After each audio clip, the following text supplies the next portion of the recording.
the passengers. My sister's door was unlocked and revolved slowly upon its hinges.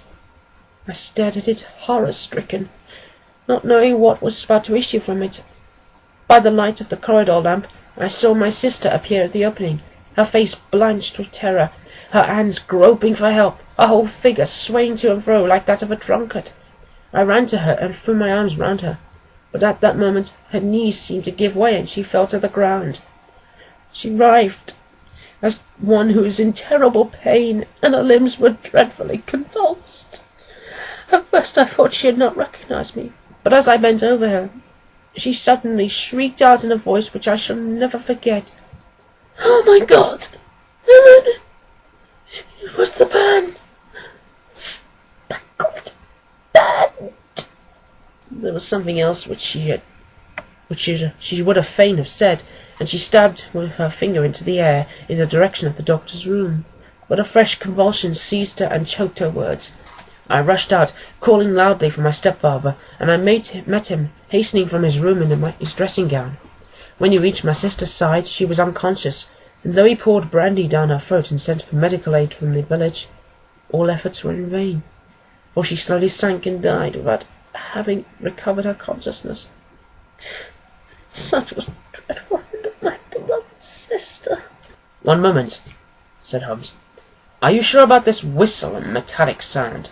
Could you swear to it?" "That was what the county coroner asked me at the inquiry. It is my strong impression that I heard it, and yet among the crash of the gale and the creaking of an old house, I may possibly have been deceived." "Was your sister dressed?" "No, she was in a late night dress. In her right hand was found the charred stump of a match, and in her left a matchbox, showing that she had struck a light and looked about her when the alarm took place. That is important. And what conclusions did the coroner come to?" "He investigated the case with great care, for Dr. Roylett's conduct had long been notorious in the country, but he was unable to find any satisfactory cause of death. My evidence showed that the door had been fastened upon the inner side, and the windows were blocked by old-fashioned shutters with broad iron bars, which were secured every night. The walls were carefully sounded, and were shown to have been quite solid all round, and the flooring was also thoroughly examined with the same result. The chimney is wide, but is barred up by 4 large staples. It is certain, therefore, that my sister was quite alone when she met her end. Besides, there were no marks of any violence upon her." "How about poison?" "The doctors examined her for it, but without success." "What do you think that this unfortunate lady died of, then?" "It is my belief that she died of pure fear and nervous shock, though what it was that frightened her I cannot imagine." "Were there gypsies on the plantation at the time?" "Yes, there are nearly always some there." "Ah. And what did you gather from this allusion to a band, the Speckled band?" "Sometimes I have thought that it was merely the wild talk of delirium, sometimes that it may have been referred to some band of people, perhaps to these very gypsies in the plantation. I do not know whether the spotted handkerchiefs which so many of them wear over their heads might have suggested the strange adjective which she used." Holmes shook his head like a man who is far from being satisfied. "These are very deep waters," said he. "Pray go on with your narrative." 2 years have passed since then, and my life has been lonely until later, lonelier than ever. A month ago, however, my dear friend, whom I have known for many years, has done me the honour to ask my hand in marriage. His name is Armitage, Percy Armitage, the second son of Mr. Armitage of Cranewater near Reading. My stepfather has offered no opposition to the match, and we are to be married in the course of the spring. 2 days ago some repairs were started in the west wing of the building, and my bedroom wall has been pierced, so that I have had to move into the chamber in which my sister died, and to sleep in the very bed in which she slept. Imagine, then, my thrill of terror when last night, as I lay awake, thinking of her terrible fate, I suddenly heard in the silence of the night the low whistle which had been the herald of her own death. I sprang up and lit the lamp, but nothing was to be seen in the room. I was too shaken to go to bed again, however, so I was dressed, and as soon as it was daylight I slipped down, got a dog-cart at the Crown Inn, which is opposite, and drove to Leatherhead, from whence I came this morning, with the one object of seeing you and asking your advice. You have done wisely, said my friend. But have you told me all? Yes, all. Miss Roylott, you have not.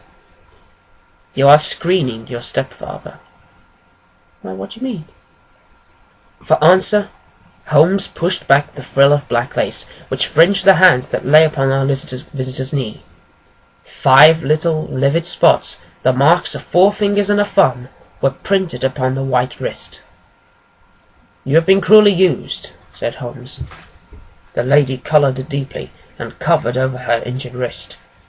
He is a hard man, she said, and perhaps he hardly knows his own strength.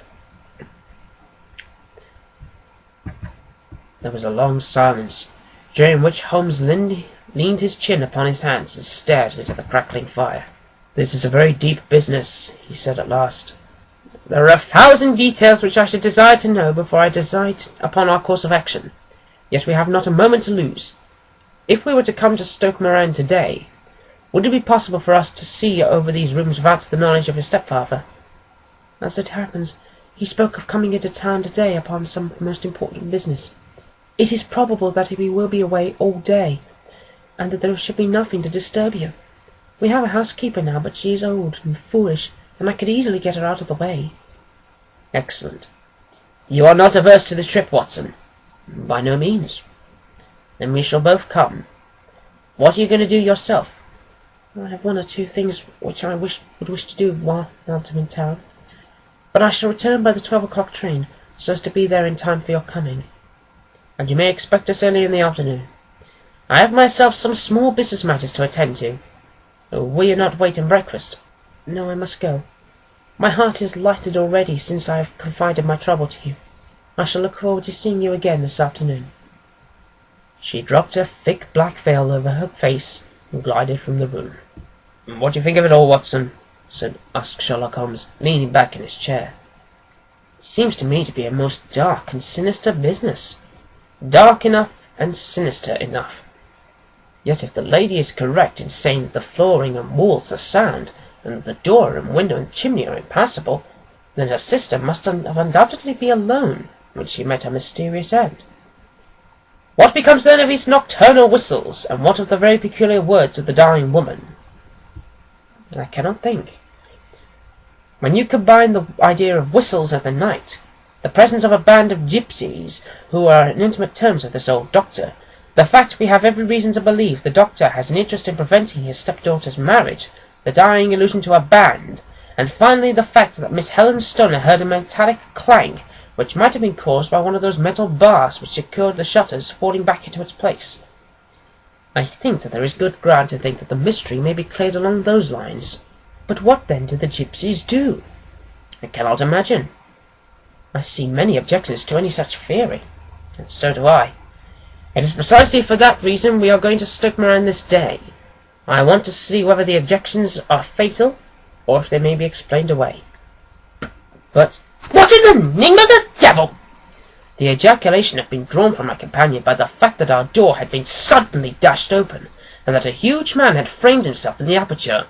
His costume was a peculiar mixture of the professional and of the agricultural, having a black top hat, a long frock coat, and a pair of high gaiters, with a hunting crop swinging in his hand. So tall was he that his hat actually brushed the crossbar of the doorway, and his breadth seemed to span it across from side to side. A large face, seared with 1,000 wrinkles, burned yellow with the sun, and marked with very evil passion, was turned from one to the other of us, while his deep-set, bile-shot eyes and his high, thin, fleshless nose gave him somewhat the resemblance to a rough, fierce old bird of prey. "Which one of you is Holmes?" asked this apparition. "My name, sir. But you have the advantage of me," said my companion quietly. "I am Dr. Grimsby Roylott of Stoke Moran." "Indeed, doctor," said Holmes blandly. "Pray take a seat." "I will do nothing of the kind. My stepdaughter has been here. I have traced her. What has she been saying to you?" "It is a little cold for the time of year," said Holmes. "What has she been saying to you?" screamed the old man furiously. "But I have heard that the crocuses promise well," continued my companion imperturbably. "Ah, you put me off, do you?" said our new visitor, taking a step forward and shaking his hunting crop. "I know you, you scoundrel! I've heard of you before! You're Holmes the meddler!" My friend smiled. "Holmes the busybody!" His smile broadened. "Holmes the Scotland Yard jack-in-office!" Holmes chuckled heartily. "Your conversation is most entertaining," said he. "When you go out, close the door, for there is a decided draught." "I will go when I have said my say." "Don't you dare to meddle with my affairs! I know that Miss Stoner has been here. I traced her. I am a dangerous man to fall foul of. See here." He stepped swiftly forward, seized the poker, and bent it into a curve with his huge brown hands. "See that you keep yourself out of my grip," he snarled, and hurling the twisting poker into the fireplace, he strode out of the room. "He seems a very amiable person," said Holmes, laughing. "I am not quite so bulky, but if he had remained, I might have shown him that my grip was not much more feeble than his own." As he spoke, he picked up the steel poker, and with a sudden effort straightened it out again. "Fancy his having the insolence to confound me with the official detective force!" This incident gives zest to our investigation, however, and I only trust that our little friend will not suffer from her imprudence in allowing this brute to trace her.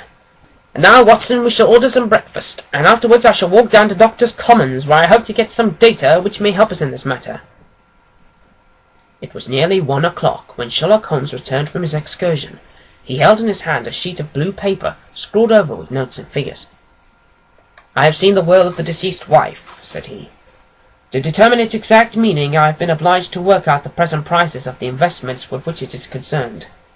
The total income, which at the time of the wife's death was little short of £1,100, is now, through the fall in agricultural prices, not more than £750. Each daughter could claim an income of £250 in case of marriage. It is evident, therefore, that if both girls had married, this beauty would have had a mere pittance, while even one of them would cripple him to a very serious extent. My morning's work had not been wasted, since it had been proved that his very strongest motives were standing in the way of anything of the sort. And now, Watson, this is too serious for dawdling, especially as the old man is aware that we are interesting ourselves in his affairs. So if you are ready, we shall call a cab and drive to Waterloo. I should very much be obliged if you would slip your revolver into your pocket.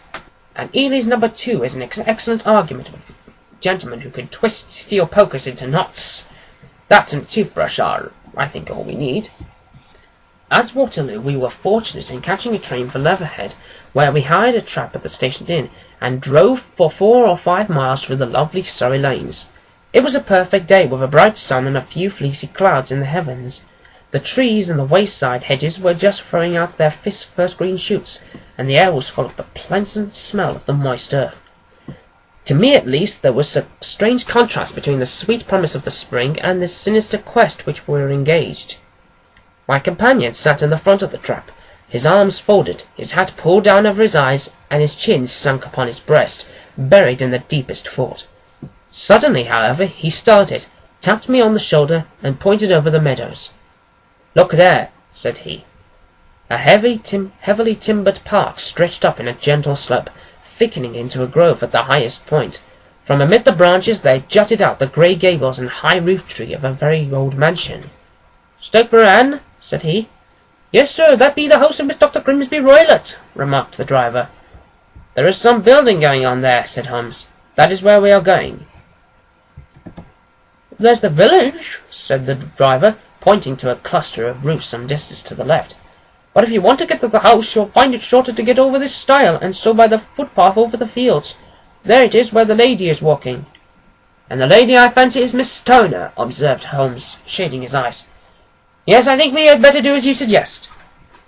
We got off, paid our fare, and the trap rattled back on its way to Leatherhead. "I thought it as well," said Holmes as we climbed the stile, "that this fellow should think we had come here as architects or on some definite business. It may stop his gossip." "Good afternoon, Miss Stoner. You see that we have been as good as our word." Our clients of the morning had hurried forward to meet us with a face which spoke her joy. I have been waiting so eagerly for you, she cried, shaking hands with us warmly.